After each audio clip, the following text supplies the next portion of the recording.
Assalamualaikum warahmatullahi wabarakatuh. Halo, apa kabar teman-teman Nadira dimanapun Anda berada? Semoga kalian dalam keadaan baik-baik saja hari ini dan seterusnya. Jadi di video kali ini saya akan berbagi cerita dan menjawab pertanyaan teman-teman yang banyak sekali nge-DM saya lewat Facebook ataupun Instagram ya.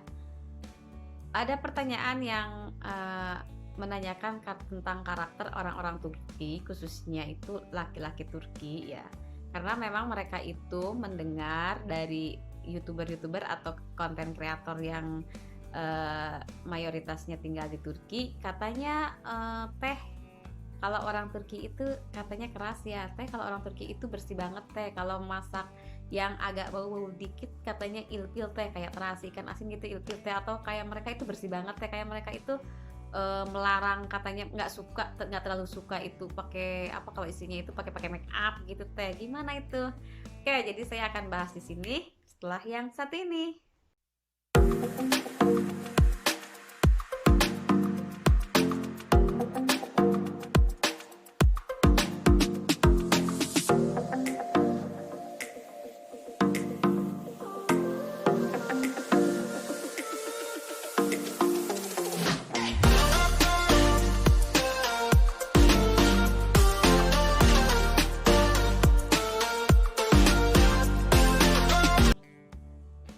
Oke, jadi untuk yang pertama saya akan jawab ya tentang karakter suami Turki atau laki-laki Turki ataupun itu anyway siapapun yang katanya mereka itu suka sekali kebersihan dan sangat bersih. Oke, jadi saya akan jawab begini ya. Menurut yang saya lihat, menurut yang saya alami, oke, mereka itu memang tipikalnya orangnya itu bersih ya. Tipikalnya orang-orang Turki itu memang tidak suka dengan kotor, apalagi kalau ada cap jari itu di lemari, mereka akan terus lap lap lap lap. Itu mungkin bagi kaum perempuan ya. Dan ada yang ngomong katanya teh kalau punya suami orang Turki itu apa-apa harus bersih dan rumah harus tetap rapi dan semuanya harus tertata tertib seperti itu. Oke, kalau yang saya rasakan sendiri dan banyak teman-teman saya juga di sini, ada yang alien dari Indonesia, ada juga yang teman-teman saya yang orang sini sendiri gitu. Jawabannya tidak semua ya, tidak semua laki-laki Turki itu memaksakan untuk istrinya harus tetap bersih, harus tetap rumah itu rapi, harus tetap 100% itu tidak ada cap tangan. Itu tidak ya, tidak semua. Jadi tergantung ke karakter masing-masing lagi. Ya gimana kita mau bersih kalau kita punya anak-anak yang notabene masih 1 sampai 5 tahun, yang masih balita, yang kesenangannya selalu bongkar pasang mainan. Kita kan nggak bisa melarang-larang anak-anak seperti itu ya, tetap rapih atau gimana. Jadi jawabannya tidak semua laki-laki Turki mengharuskan istrinya itu harus rumahnya tetap bersih, tetap tertib, tetap. Dan yang kedua, katanya teh apa benar kalau menikah sama orang Turki itu di rumah nggak boleh ada bau-bauan, apalagi yang tinggal sama keluarga suami atau mungkin mertua dalam artian data kutip. Katanya nggak boleh bau bawang sedikit pun, ataupun dia tidak suka mereka itu kayak kita kan menggoreng ikan asin atau bikin sambal terasi. Jadi itu sebenarnya itu makanan yang sangat istimewa sekali gitu. Terus kata mereka katanya nggak boleh ya teh ya. Saya kembali lagi, menurut pengalaman saya dan pengalaman dari teman-teman saya juga yang punya suami di sini, di tempat saya di Indonesia, dan orang Asianya itu lumayan banyak sih. Jadi memang betul ada yang tidak suka dengan yang bau-bau, jangankan ikan asin yang kata mereka itu katanya seperti bau orang mati.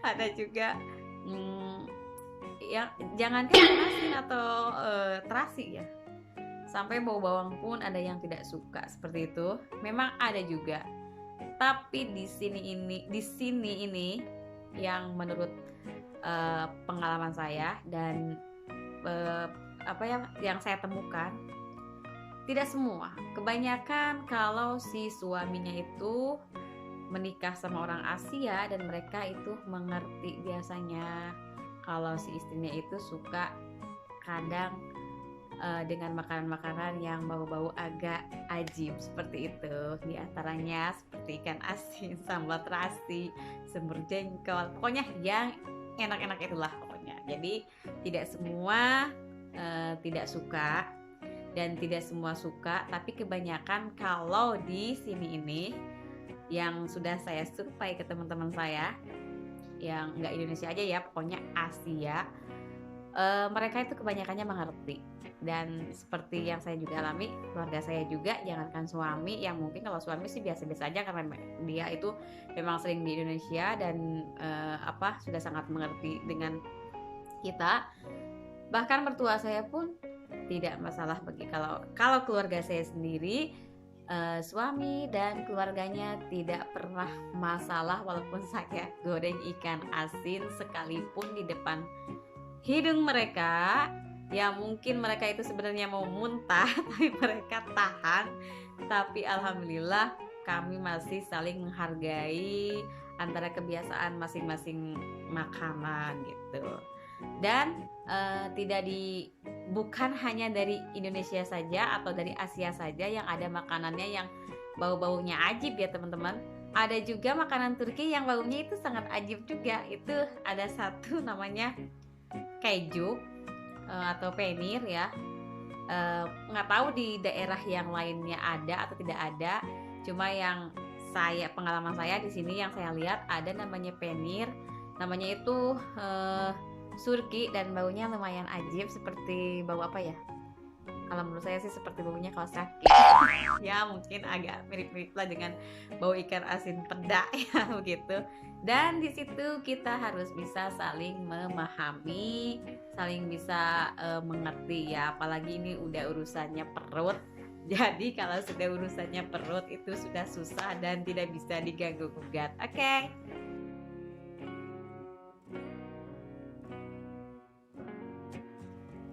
Dan yang ketiga adalah pertanyaannya, Teh, apa betul laki-laki Turki itu wataknya keras-keras?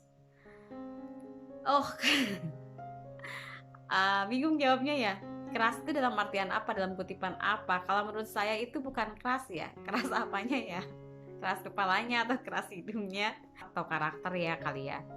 Kalau menurut saya mereka itu bukan keras, tapi dalam artian tegas seperti karena mereka itu kepala keluarga ya. Jadi mungkin kalau contoh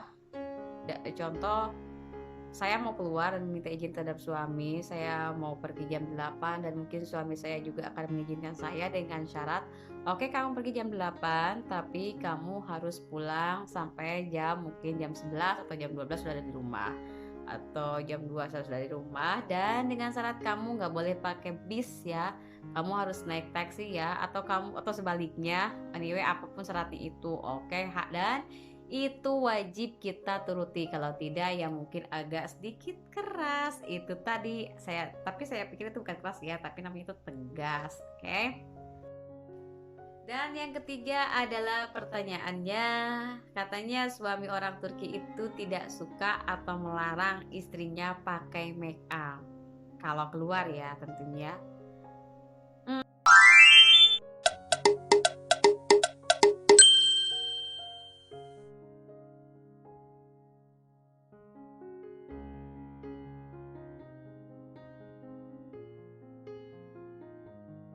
Jawabannya menurut yang saya temukan, menurut survei yang saya survei di sekitaran, tidak hanya di teman-teman atau gelin-gelin Indonesia ataupun teman-teman Indonesia, di teman-teman Turki pun saya udah banyak tanya dan banyak sedikit ini ya, survei lah.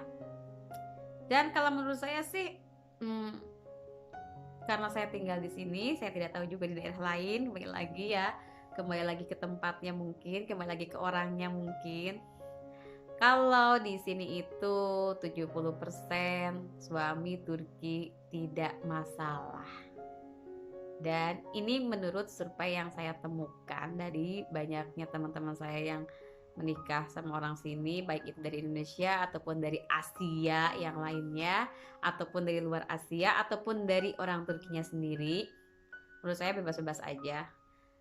Yang penting dalam arti yang wajar ya, maksudnya make up yang dalam kutipan wajar itu, bukan make up yang kita kayak mau ke make up yang kayak mau ngelenong, enggak gitu. Jadi make upnya yang normal-normal saja.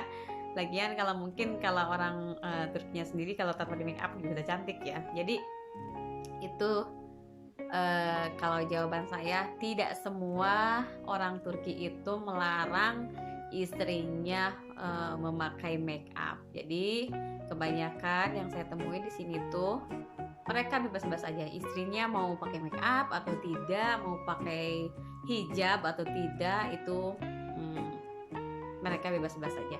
Itu mungkin kembali lagi ke karakter si suaminya ya, atau ke latar belakang si keluarga suaminya. Dan pertanyaan yang terakhir adalah, apakah betul suami Turki itu suka belanja ke pasar sendiri, kebutuhan pokok, sembako itu sendiri? Apakah betul? Dan jawabannya kembali menurut survei membuktikan iya. Kalau di daerah sini ya, di daerah tempat saya tinggal, jawabannya adalah iya. Tapi saya tidak tahu juga di tempat yang lain, mungkin kalau suaminya itu iya, 70% memang seperti itu. Suami orang Turki itu akan selalu memperhatikan, sangat-sangat memperhatikan sekali detail-detail kebutuhan perempuan, baik itu di dapur ataupun kebutuhan kamar mandi seperti sabun, sampo, ataupun pokoknya kebutuhan rumah tangga apapun itu, dia akan sangat mereka itu akan sangat memperhatikan sekali banyak. Tapi untuk kebutuhan perempuan itu sendiri biasanya lain lagi. Jadi kebutuhan perempuan itu lain sendiri, dan kebutuhan rumah tangga juga itu lain sendiri. Itu ya jawaban dari saya. Itu menurut survei yang saya lakukan di daerah saya tempat tinggal. Tidak tahu saya di tempat yang lain. Dan kembali lagi, manusia itu tidak semuanya sama. Jangan dipukul semua rata orang Turki seperti itu, atau orang Indonesia, atau anyway orang manapun. Tidak semua sama ya teman-teman. Jadi untuk yang mau menikah sama orang Turki, yang mereka suka mendengarkan katanya belum apa katanya mereka sudah memundur, please deh. Pokoknya kalian kenali dulu pasangan kalian, setidaknya mungkin kalau karakternya itu ada di antara yang tadi, ya udah jauhi. Tapi kalau kalian melihat karakternya mereka baik, why not? Seperti itu. Oke, semoga bisa menjawab pertanyaan teman-teman yang penasaran, yang mungkin ada niatan untuk menikah dengan orang Turki. Jadi nggak semua ya.